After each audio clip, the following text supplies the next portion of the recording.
Hello, my dear. Here I am back after quite some time with another video in English and for the ESP side of my simulation hobby, which is prepared version 4. And well, there had been some developments in the past couple of weeks, apart from the fact that I didn't have much time. And you know, it's summer. I do have a lot of work, and at the weekends when the weather is good, there isn't only simulation in this life. So yeah, it took me a bit to bring out another video, and it is about time, I think. The last time I talked about prepared, apart from I think testing the Aerosoft Airbus, I was telling you that I had some issues bringing prepared version 4 from 4.2 to 4.3.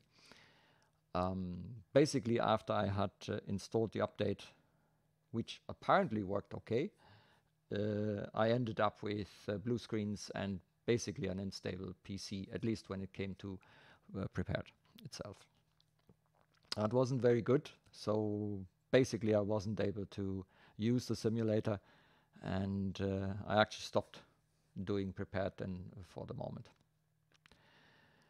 The other thing is that I've got a rather old rig here. It's you remember, it's the one that I've been using for many years, and here's the specs. It's an i7-4770, 3.4 gigahertz, no overclocking, 8 gigabytes of probably nowadays pretty slow RAM, MSI GTX 1050 Ti, which I bought about a couple of months ago now, and I collected all my available SSDs that I had here, because the PC had a 2 terabyte conventional hard drive, which is also now as old as that PC, so about 6 years, roughly 6 years. Yeah, I got it I think 2012 or so, and yeah, as it is with components like that, the hard drives, they don't get faster.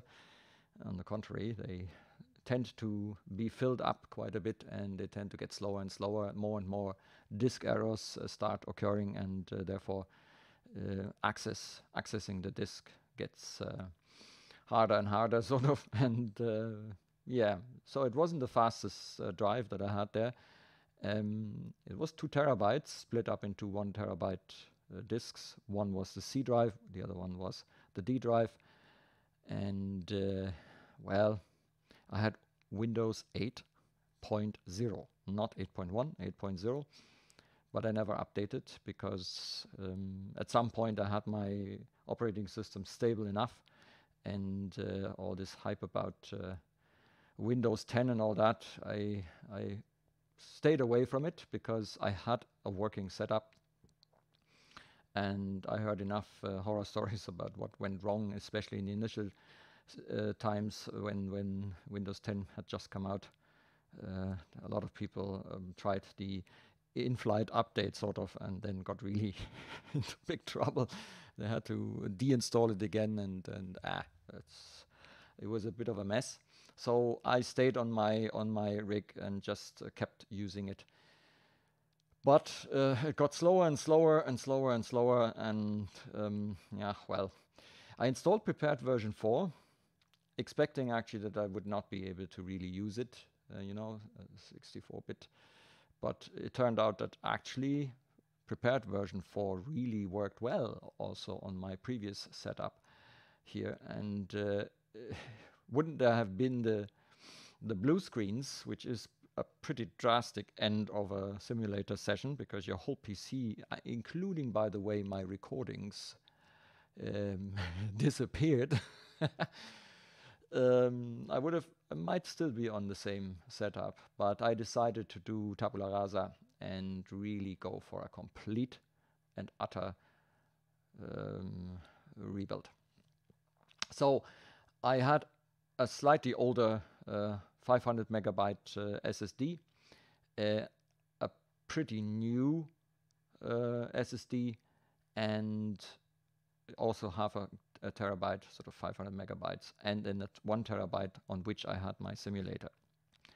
And at that time I had X-Plane prepared version 3, and then I also started to install prepared version 4 on it. And as you can imagine, if you fill up a drive with so many files and so many simulators, it doesn't make it faster. So I decided, let's go really, really clean. And that's exactly what I did. I deinstalled every single bit of simulator related software I had on my previous rig. And I can tell you that was a long task. It took me about 2 evenings to get it cleaned up. Why did I do this? Well, very simple. First of all, by going through the deinstallation, I also kind of realized what tools I had installed, which were actually not relevant anymore.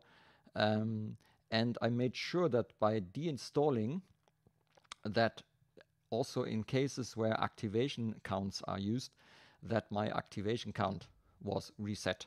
So they realize, whoever it is, that I have actually deinstalled the software, so that I wouldn't get in trouble if I start installing it again on my new setup. And because I have changed quite a bit, chances might have been that they would not have considered this installation on the same PC. Therefore, I made sure that I deinstalled everything. And this applies, for example, for the Lockheed Martin prepared. You should really deinstall, because if you just delete it and install it again, I'm not sure how often they let you do this, but I think not more than twice. So it could well be that you end up not being able to install prepared because it will refuse activation.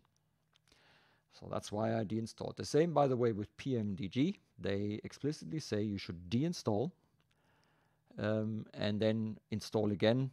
And by deinstalling, normally if nothing goes wrong, they actually reduce the activation count again, so that you have another chance to install your PMDG products.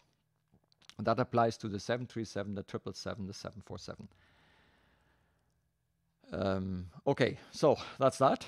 And I made backups of most of my stuff. I actually forgot. I forgot to make a backup of my modules folder in the prepared version 4, so I lost quite a few Lua files and configurations that are done for Linde, for my hardware here. Nothing really dramatic, because I have an old backup, so some of these things I can recover, other things I can actually download again. And the ones that I've done myself, it's nothing that I couldn't recover from by just writing it again or something.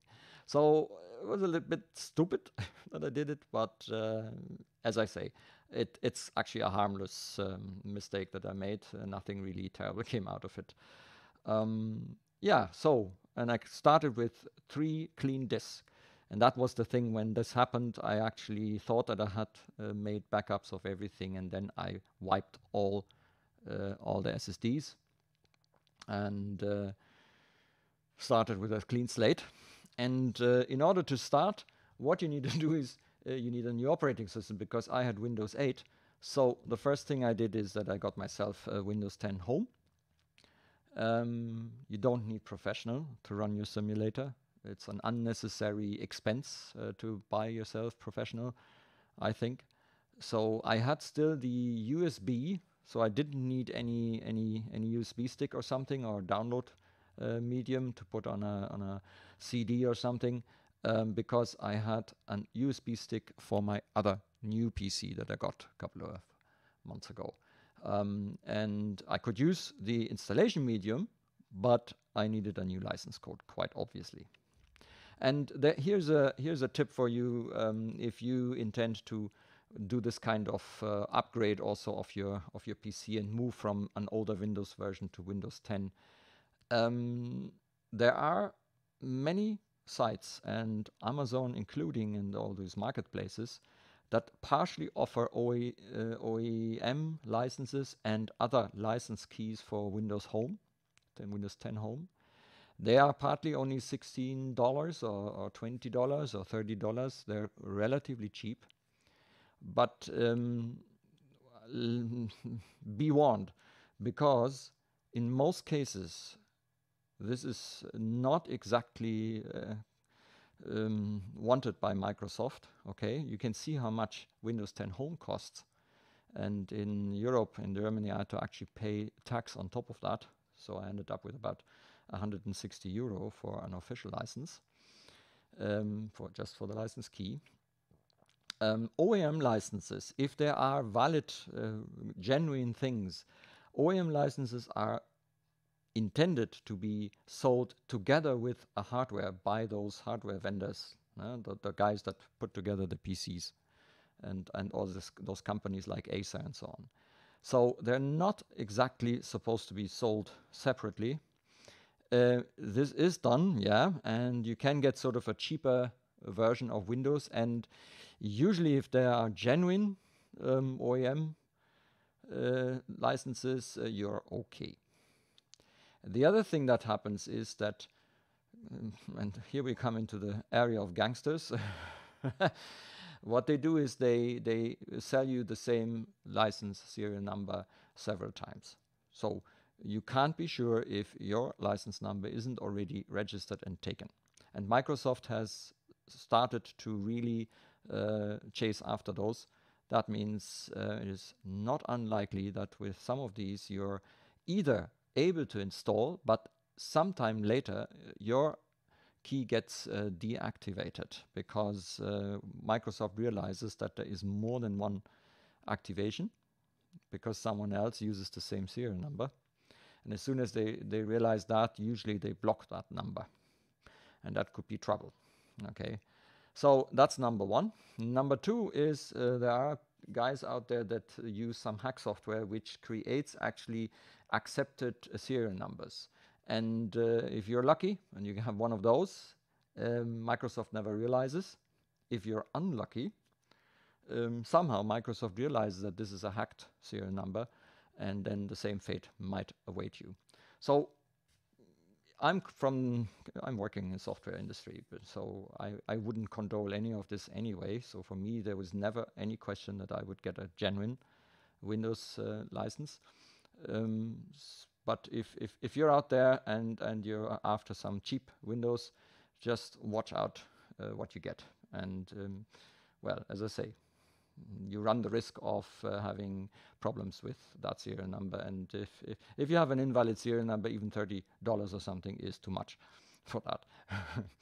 So that was my little be honest sort of on the with your software thing. But let's continue. Now, how did I actually get the idea, apart from having blue screens, that I should do a complete reinstall? I tell you how. scisimmers. He is a fella, I'm not sure if he's Dutch or if he's maybe Swiss. I'm kind of still wondering where he's from.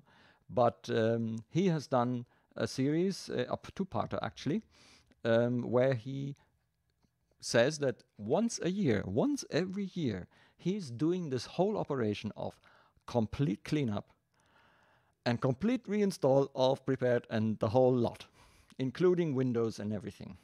Now, and he says after that, the PC is running like a freshly cleaned and restored motor or something like that.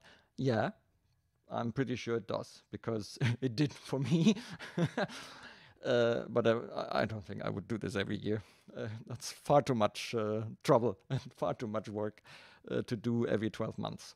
But anyway, what the guy provided is a nice video in two parts where he explains what he did with the backup and the Windows installation, and I can only recommend that you look at it if you're interested in doing this. And if you see down here, he has instructions, because there are some registry changes and some things where you can bring your Windows sort of to the lowest number of crap going on. Communications, telephoning home and all that kind of stuff that Windows usually does, and apps and klingeling and bimmelim and all stuff that actually takes away resources, eats memory, eats disk space, and so on. So he's gone through quite a few steps, and I've taken his list and actually did these steps too, actually on both of my PCs. And I have to say, I ended up with a Windows 10 installation that took 35 gigabytes. 35, not more. Initially it was almost 100, and when I was done with cleaning up and shutting down and removing and so on, I ended up with 35 gigabytes and a boot time of about 10 seconds. 10 seconds. You know, when in this PC, the last time I had boot time 10 seconds was, let me think, never. So I can't believe that I don't have to wait almost 20 minutes before I could use my PC, because in the old setup, together with McAfee and the other crap that was running, and the slow disks and everything that was kind of hampering that PC, it took ages to get booted, and it took longer and longer every year, you could say. And don't ask me how long it took for Prepare to start up. I usually made myself a cup of tea and just waited until I was able to use it. So that's a thing of the past. And thanks to Saisimmer here, he really gave me necessary and really good pointers, because I knew that I have to do a lot of these things. But as it is, if you have someone like him giving you a nice list and some overview of what he did, I might not have done every single step that he did, but pretty much most of them.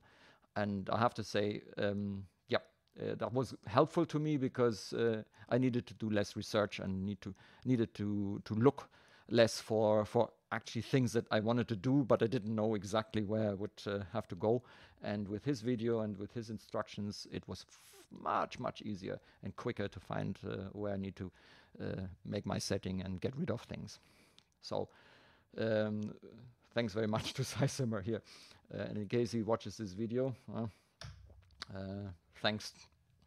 Okay, so basically what you can see is, normally when you have installed Windows 10, you are cluttered here with clicky, bunty stuff that nobody needs. I certainly don't. And what I've done is I have reduced this to it looks a lot, but believe me guys, I had to scroll like mad to get down to the bottom when it was started. So I removed everything that I was able to remove, and I added a few things, obviously, such as some flight sim related entries here, but most of the stuff is gone.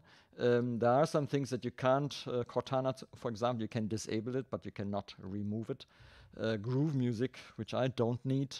These are things you actually can't deinstall. There is no way to deinstall it, but I have deactivated all of them. All these apps are shut down, and it seems they're not communicating, because I was watching the network interface for some time to see how much happened, and I realized that yep, there is almost nothing going out the network here, and that wasn't quite the case when I had freshly installed it. So clean as a whistle is this Windows installation. You can't get it more lean than this, and it makes a huge difference. Okay. So once I had that done, I actually went and installed Lockheed Martin. So I got on the Lockheed Martin page again. For the update, I had only downloaded the client and the content part, because I wanted to update from 4.2 to 4.3. But because I wanted to do a complete install, I had to download the rest, so that all the 10 or 11 gigabytes of stuff that belongs to Prepared, I downloaded it, and so I have now a full installation of the latest version of Prepared. Okay. So it's good that you really start then from scratch and really get yourself the full install. Yes, and that's it. So I installed Prepared, and when I started it up, it came in no time, and I had something like almost 100 frames per second. I couldn't just believe this.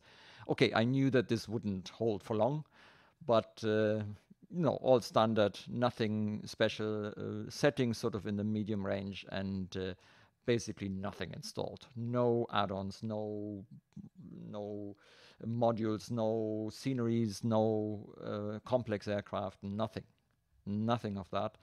Yeah, and you can get even on my rig, you can easily get 100 frames per second. Not bad. Well, and then I started installing things, and no, I'm not with 100 frames per second anymore, but I'm still, depending on the aircraft, I could get out about 50 to 60, but that really runs, the graphic card runs hot when I do that. So I have actually toned down a little bit, and I limit the frames to 30.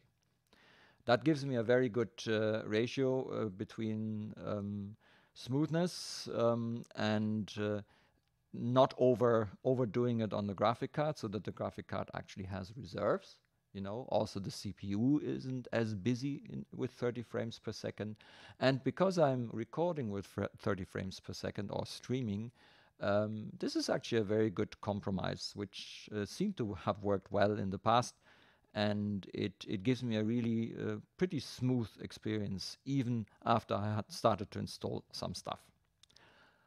Talking about installing some stuff. Now, one of the first things that I actually got out and installed again is a tool called SIMstarter. SIMstarter is, here it is, it's a tool that I think originally was a freeware, if I remember correctly, or some shareware thing. And then at some point, the guy who's written this created SIMstarterNG. And since then, it is actually done by Aerosoft, or Aerosoft is kind of keeping it. It's not really a very expensive software, but I personally think that it is a great software to get to sort of organize your ESP simulator. So it works with FSX and prepared version 3 and prepared version 4. And I think I've done a video some time ago about it. Obviously, it's now in its latest revision, and it has been specialized also on version 4. So it is pretty good. And what I like about SIMstarter is that I can configure my simulator out of this tool, and I can give profiles. So you see, I still have one profile. I haven't really done much here in this new setup. But in the old simulator, I had 3 profiles. One was for sort of standard stuff, try and fly, for example. I had one. One was for airline flying, where I would tone down the settings. So because I don't need, let's say, high fidelity on the ground and all that.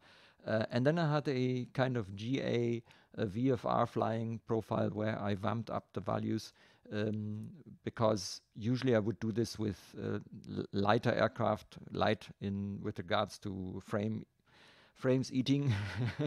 And so I could actually choose which of the profiles I want, and I had my optimized settings for each of them.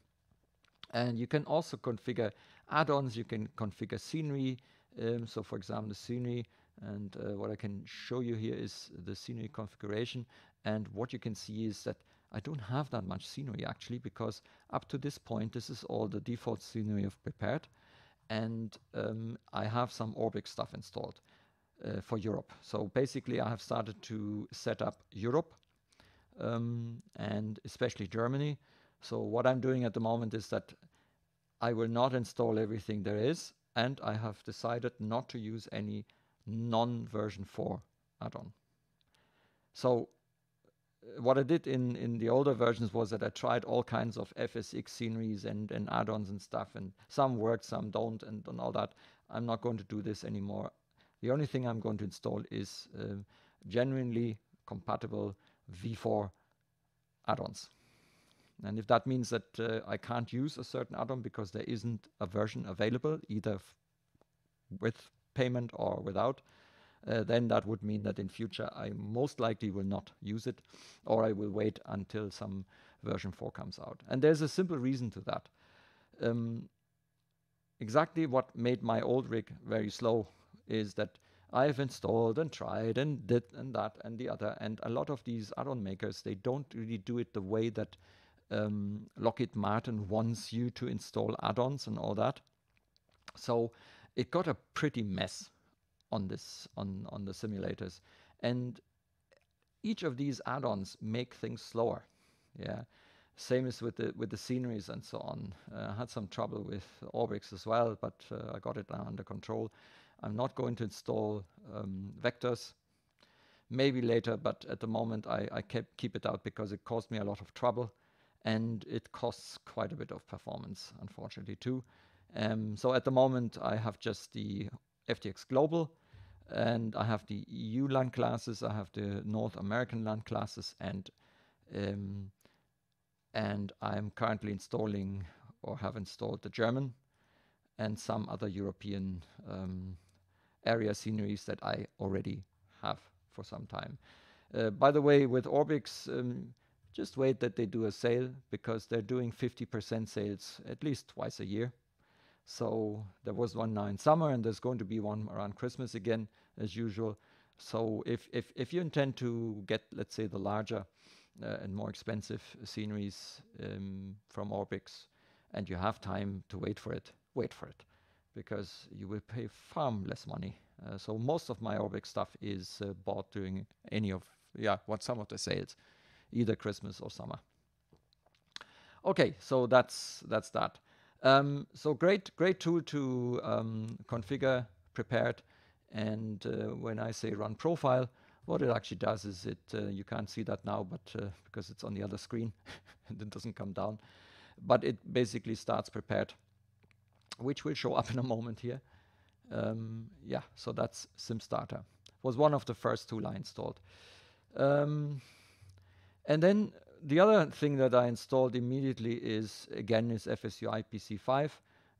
I did have to buy version 5, but I did this already for my previous installation, because the FSUI PC version 4 is for prepared version 3 and FSX, and the FSUI PC5 is for prepared version 4. I had WideFS, or what's it called, the thing with which you can actually do FSUI PC over several PCs, but as I also have to buy it again, I'm matching the version 5, so I would have to again invest in a license, as far as I understand. I decided that I don't really need it. I haven't really used it that often, so I kept away from it, and I'm currently running FSUI PC5 only. Yeah, so let's see. Simulator. Okay. Loading. The other thing I got myself is Chaseplane. I have it, so I installed it again. And Chaseplane is a great tool. It comes from this FSFX packages, or what they're called, and they have actually things like Chaseplane. And then they have these what are they called, products? Let me go on the product page. PrecipitFX. Yep, I have PrecipitFX, but to tell you the truth, I'm not installing it.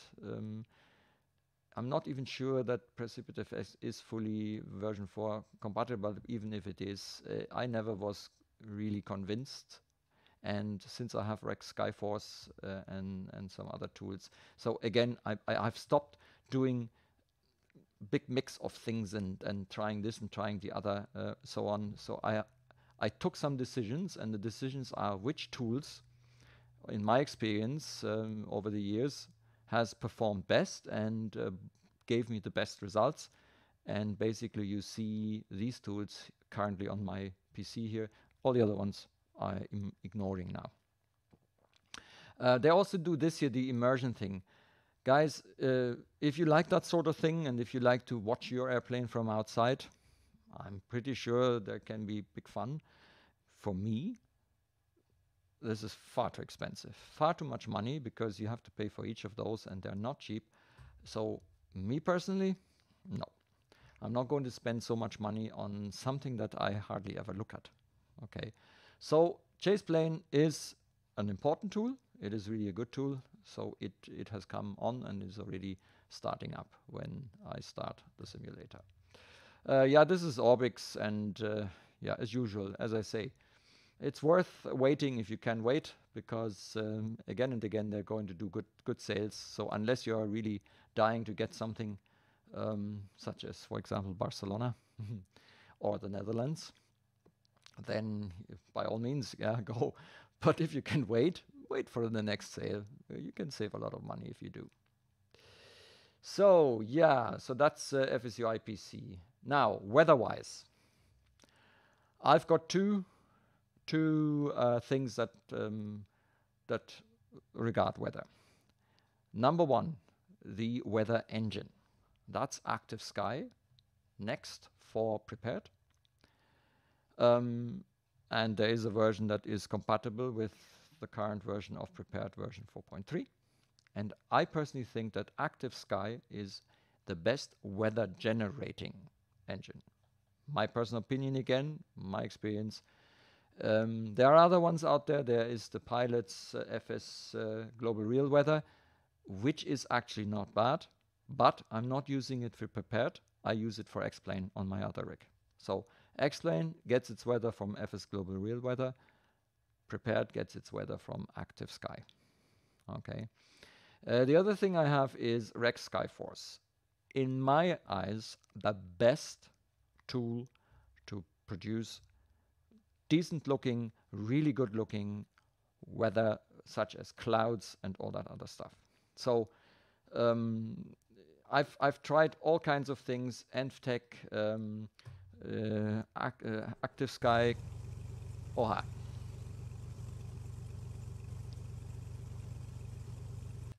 Let's stop that for the moment. Active Sky. Oh, did I close the Active Sky page? Oh yeah, no, that's Skyforce. Yeah, Active Sky Cloud Arts. Some older Rex clouds, Rex soft clouds, and to be honest, none of them ever really convinced me. It was never really looking good. Active Sky Cloud Arts actually created an awful sky. The sky colors were terrible. I just didn't like them one bit, and I was not really able to fix this, you know. And Rex Skyforce together with PTA, which I haven't installed yet, the P3D tweak assistant, which modifies a little bit the renderers of prepared. I haven't installed it yet because I'm still deliberating whether I need it. Because my rule is, are you really sure that you want this? Is it absolutely necessary to get a good experience and to improve also performance of my simulator, or to do an important function for my simulation? If not, if I have doubts, if I say, you know what, I don't really need it and it doesn't really give me that much of a benefit, it stays off for the moment. I do not have GSX yet, and I do not have the dreaded add-on manager from FS Dream Team. I hate this software, but unfortunately, in order to run any of their software, including GSX, you need it. So I will probably have to put on the dreaded add-on manager again in future. But yeah, well, there you go. GSX, I'm waiting actually for version 2, and I will wait for a long time. I can do pushback otherwise. You know, it's not a catastrophe that I can't do GSX at the moment. So I will wait for that until version 2 comes out and is stable enough. It will probably take some time still. And then I might consider putting version 2 on in the future. Right, so Rex Skyforce, absolute good. Another thing that I had already, so for me it wasn't really some new purchase, is the Rex simulation. It's called Rex Worldwide Airports HDFX. And they have also created a prepared version, and as you can see on this photo, and it really looks like this if you're running with 4K textures, they have created a really good looking representation of default textures and buildings. That means a lot of your default airports will look far better with this. Also, they have stuff here for the ground, and everything is high resolution, and it is compatible with version 4, and I actually quite like it because some freeware airports, you know, even freeware airports, they usually use the standard objects from the simulator, and with this, they look a good bit better than the default out-of-the-box stuff. Also at night, they have some really good night lighting for these textures. It looks really good also then at night.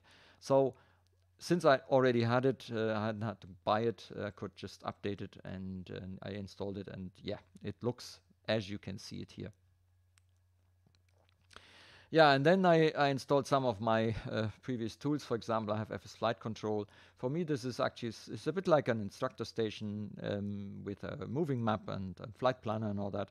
So I quite like that tool, and I use it here on this PC as well. I already installed FSCloud and configured it. Seems to work. I haven't got any other networking software yet, but yeah, it's going to come. I'm going to set up probably Iveo and VATSIM again. I need to get some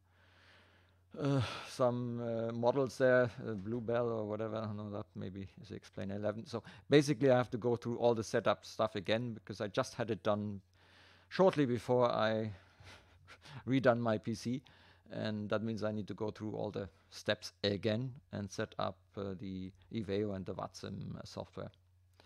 Yeah, there is some development when it comes to Iveo and VATSIM software, so I'm kind of waiting a little bit too to see where this actually is leading.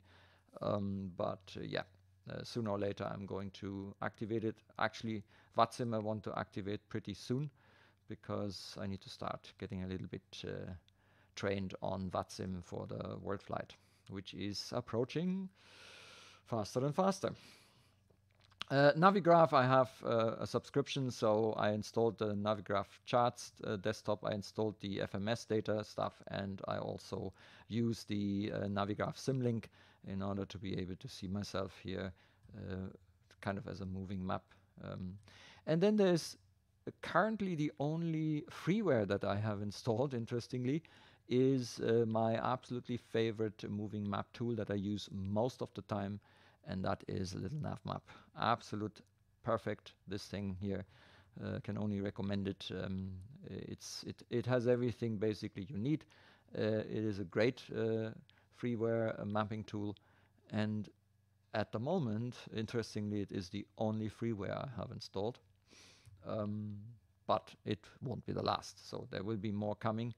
But as I say, I am holding back now.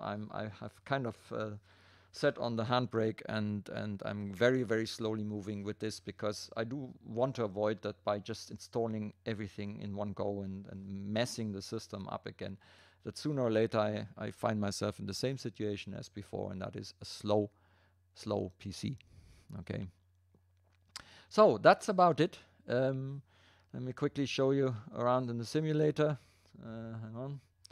So here we are, and from a frame rate perspective, as I said, I am in and around 30 here, and I have a pretty smooth transition. Now, it might not look overly smooth to you, because some of these YouTube sim guys, what they do is they record in 60 frames. They have machines that can do this, equipment that can really do this. And when they do the same thing, it really looks completely smooth. Yeah.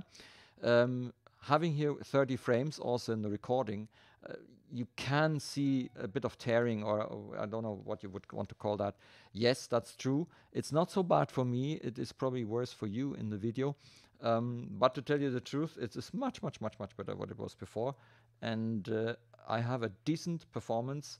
It is limited in order to keep the equipment on a good level and not to run it sort of at maximum peak, because sooner or later it will degrade performance. And what's the point, what's the point of running with 60 or 55 frames, and then over time and heat and so on, the graphic card starts scaling down, and then you find yourself at 35 anyway. So this is a very good compromise, and I'm quite happy with it. And what I also do is, when we have a quick look at the graphics settings, I can show you this. So that's the display settings. I turn FXAA off. I have anti-aliasing normally on SSAA, and if I'm complex aircraft such as the Aerosoft Airbus, I am turning off. I'm turning down to 4 times MSAA, which gives me then back a good performance. I run really on 4K textures, just so that when there are 4K textures, I actually see them, okay? And the graphic card can handle it. Anisotropic is 4. You can put it on 8, but I find that anisotropic 4 is a good compromise. I'm limiting my frame rates. I'm not using VSync. I do not do triple buffering. I use the MIP maps. I have no wide view. And yeah, that's more or less it. And when we come to world, the settings aren't actually too bad. Actually, the mesh resolution I'm putting to 5, just remember, because the most of the high resolution meshes is about 5 meters. And that should cover if you run a higher resolution mesh. So I have medium, well, they call it high, but it is kind of the medium setting here for the level of detail radius. Tessellation factor high, mesh resolution 5 meters. Texture resolution is quite high because I really would like to see something nice and not some wishy-washy stuff. I don't use the high resolution terrain textures. They really go into the frames. Scenery complexity is dense in, let's say, areas where there is a lot of autogen, or the likes of Drzewiecki, New York and stuff like that. I actually bring this down by a step, the autogen distance, because autogen is probably what eats up frames the most. In these settings, in Europe, in Germany at the moment with the FTX Global stuff, and no vectors and no dynamic 3D. By the way, that looks pretty much crap when you do this, especially if you have the HD trees from ORBX. You turn these on, then you have kind of bright green dots. I don't know what exactly this is supposed to be, but it doesn't work really very well, so I turn it off anyway.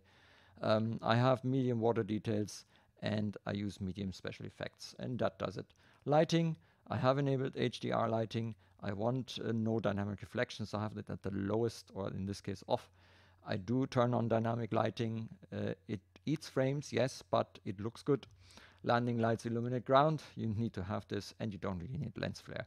You can turn it on if you want, but yeah. I have medium shadow quality, and the only thing I'm using for shadows, because shadows can be frame eaters, is this here. Okay, and that gives me sort of a good, you're in the cockpit and around the aircraft you actually see some shadows, and all the rest I don't really care.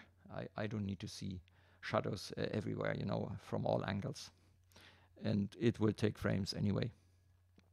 So these settings that you see here, okay, weather is also 90 miles and cloud coverage is medium. The rest is done by Skyforce anyway. So these settings that I've shown you here give me a good, stable 30 frames per second, and I'm quite happy with that. And that's about it, you know. So you've seen now my simulator setup. We are actually in a ORBX freeware scenery in, I think it's near Sylt. Can't even remember where I am actually.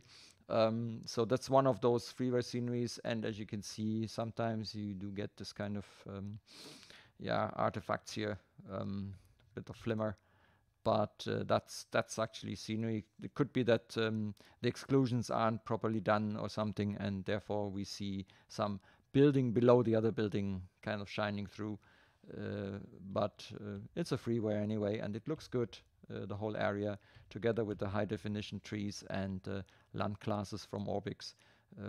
This is actually doing quite a nice job in providing relatively good looking scenery.